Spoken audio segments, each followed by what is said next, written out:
नमस्कार माझ्या सर्व लाडक्या बहिणींनो, मी सदानंद मुंडे आणि आपण पाहता TV6 मराठी. ताईंनो, आजचा व्हिडिओ खूप महत्त्वाचा आहे.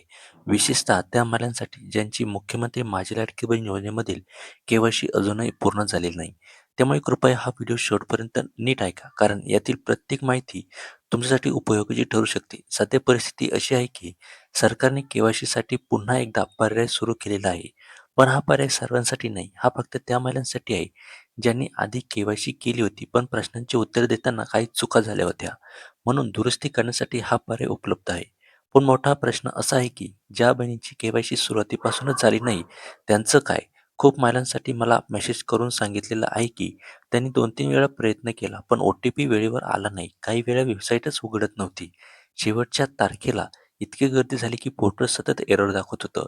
त्यामुळे अनेक जणी प्रयत्न करूनही त्यांना पूर्ण करता आली नाही त्यांची केवायसी प्रक्रिया.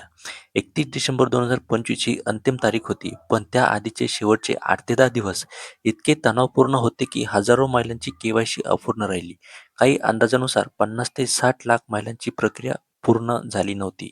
यानंतर आपण वेळोवेळी या विषयावर आवाज उठवला. व्हिडिओच्या माध्यमातून सरकारचे लक्ष वेधण्याचा प्रयत्न केला. काही ठिकाणी महिलांनी आंदोलनं केली, निवेदनं दिली आणि प्रश्न पुढे आणला. त्याचा परिणाम म्हणून सरकारने दुरुस्तीचा पर्याय सुरू केला. पण इथेच गोंधळ निर्माण झाला. कारण सध्या जे पोर्टल सुरू आहे ते फक्त चुकीची माहिती दुरुस्ती करण्यासाठी आहे. ज्यांनी आधी प्रक्रिया पूर्ण केली होती पण चुकीचा पर्याय निवडला होता, त्यांनाच आता लॉग इन करून बदल करता येणार आहे. परंतु ज्या महिलांची केवायसी आधीच पूर्ण झाली नाही, त्यांना सध्या एरर येत आहे. स्क्रीनवर स्पष्ट दाखवत आहे की हा आधार क्रमांक दुरुस्ती यादीत नाही, म्हणजे त्यांना प्रवेशच मिळत नाही. आता प्रश्न असा आहे, सरकार या महिलांसाठी वेगळा पर्याय कधी सुरू करणार? कारण सध्या जी अंतिम तारीख दिली आहे ती 31 मार्च 2026 आहे आणि आजच्या तारखेनुसार फारसा वेळ शिल्लक नाही. जर लवकर निर्णय घेतला गेला नाही तर अनेक महिलांचे पुढचे हप्ते अडकू शकतात. फेब्रुवारी, मार्च आणि एप्रिलचे हप्ते थांबवण्याची भीती अनेकांना वाटत आहे. कारण केवायसी पूर्ण नसल्यास लाभ रोखला जाऊ शकतो. माझं स्पष्ट मत आहे की सरकारने पोर्टलमध्ये मोठा बदल करून दोन्ही पर्याय एकत्र उपलब्ध करून द्यायला हवेत. एक म्हणजे चुकीची दुरुस्ती करणे, दुसरा म्हणजे पूर्णपणे नवीन केवायसी. जर हे दोन्ही पर्याय एकाच वेळी सुरू झाले तर कोणतीही महिला वंचित राहणार नाही. अन्यथा सध्या ज्या महिलांना एरर येत आहे त्या पुन्हा प्रतीक्षेतच राहतील. आपण हेही लक्षात घ्यायला हवं की आधी जे प्रश्न विचारले गेले होते ते अनेकांना समजले नव्हते. प्रश्नांची भाषा गुंतागुंतीची होती. होय द्यायचं की नाही द्यायचं हे अनेकांनाच समजत नव्हतं. काही महिलांनी चुकीचा पर्याय निवडला आणि आता त्यांना दुरुस्तीची संधी इथे उपलब्ध झालेली आहे. मात्र ज्यांनी घाबरून किंवा गोंधळून प्रक्रिया पूर्णच केली नाही, त्या अजूनही अडचणीत आहे. वेबसाईटला स्लो असणे, OTP उशिरा येणे, सबमिट केल्यावर एरर दाखवणे, या तांत्रिक अडचणींना फटका आता थेट सामान्य महिलांना बसलेला आहे. त्यामुळे ही चूक केवळ महिलांची नव्हती तर तांत्रिक व्यवस्थेमध्येही त्रुटी होत्या. म्हणून सरकारने याकडे संवेदनशीलपणाने पाहणं आवश्यक आहे. तोपर्यंत तुम्ही काय करू शकता? तुमच्या तालुका किंवा जिल्हा स्तरावरील महिला व बालविकास कार्यालयात जाऊन चौकशी करा, लेखी अर्ज द्या.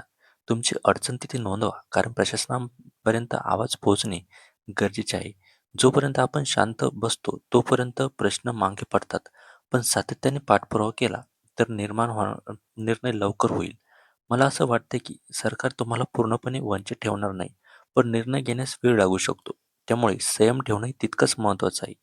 माझी नम्र विनंती आहे की संबंधित मंत्रिमंडळाने या विषयाकडे तातडीने लक्ष द्यावं आणि उर्वरित सर्व महिलांसाठी स्वतंत्र केवायसी पोर्टल इथे सुरू करावं, जेणेकरून कोणाचाही हप्ता अडकणार नाही आणि सर्वांना नियमित लाभ मिळेल. ताईंनो, तुमची केवायसी पूर्ण झाली आहे का, की अजून एरर येत आहे? खाली कमेंट करून नक्की सांगा. व्हिडिओ उपयुक्त वाटला असेल तर लाईक करा, शेअर करा आणि इतर बहिणींना हा व्हिडिओ नक्की पोहोचवा. तर चला, भेटूया का अशाच पुढच्या नव्या व्हिडिओमध्ये. जानेवारीचा हप्ता कधी भेटेल, काय करायचं, ही सर्व माहिती घेऊन. आणि जर तुम्हाला केवायसी करूनही जर तुम्हाला जानेवारीचा हप्ता आला नसेल, तर तुम्ही नेमकं काय करायचं? या सर्व प्रश्नांची उत्तरं घेऊन आपण पुढच्या व्हिडिओमध्ये भेटूया. तोपर्यंत जय महाराष्ट्र.